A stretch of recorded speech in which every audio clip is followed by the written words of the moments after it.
वो बहुत आहिस्ता चलते हैं, तवानाई बचाते हैं और अपने माहौल में घुल मिलकर शिकारियों से बचते हैं। उनकी खुराक क्या है?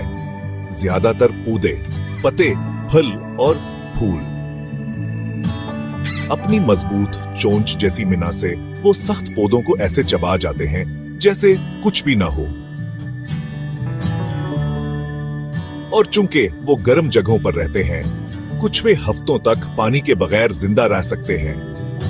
उसे अपने जिस्म में जिंदा पानी के टैंकों की तरह जखीरा करते हैं। लेकिन इन नरम मजाज दीव कामत जानवरों के लिए जिंदगी हमेशा परसकून नहीं होती। Break time point 5।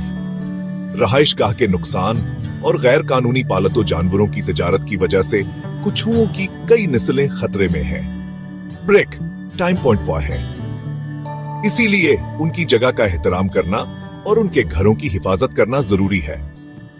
तो अगली बार जब आप किसी कछुए को देखें तो याद रखें, वो कदीम जमाने से जिंदा रहने वाले हैं। इस बात का जीता जागता सबूत कि कभी कभी आहिस्ता और मुस्तकिल मिजाजी ही सबसे बेहतरीन तरीका होता है। काफी हैरत अंगेज है ना?